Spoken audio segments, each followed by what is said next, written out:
ஆற்காட்டில் மாற்றுக் கட்சிகளிலிருந்து சுமார் 500க்கும் மேற்பட்டோர் அதிமுகவில் இணைந்துள்ளது பரபரப்பை ஏற்படுத்தியுள்ளது. ராணிப்பேட்டை மாவட்டம் ஆற்காடு தனியார் திருமண மண்டபத்தில் ஆற்காடு மற்றும் சுற்றியுள்ள பல்வேறு பகுதிகளைச் சேர்ந்த பல்வேறு மாற்றுக் கட்சிகளிலிருந்து சுமார் 500க்கும் மேற்பட்டோர் வணிகர் சங்க பேரமைப்பின் மாவட்ட தலைவர் பொன் சரவணன் தலைமையில் அதிமுகவில் இணைந்தார்கள். இந்த நிகழ்ச்சிக்கு ராணிப்பேட்டை மேற்கு மாவட்ட செயலாளர் சுகுமார் தலைமை தாங்கினார்.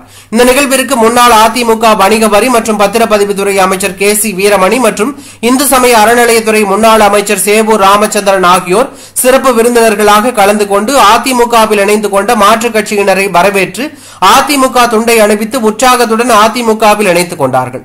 இந்த நிகழ்வில் முன்னாள் சட்டமன்ற உறுப்பினர் சீனிவாசன், மாநில அண்ணா தொழிற்சங்க பேரவை துணை செயலாளர் தமிழரசன், MGR இளைஞரணி மாவட்ட செயலாளர் சுமைதாங்கி, மாவட்ட துணை செயலாளர் வேதகிரி, நகர செயலாளர்கள் சங்கர், WG மோகன், சந்தோஷம், பிற அணி மாவட்ட நிர்வாகிகள் எழிலரசன், உமா பாருக் ஆகியோர் கலந்து கொண்டதாக தகவல் வெளியாகி பரபரப்பை ஏற்படுத்தியுள்ளது.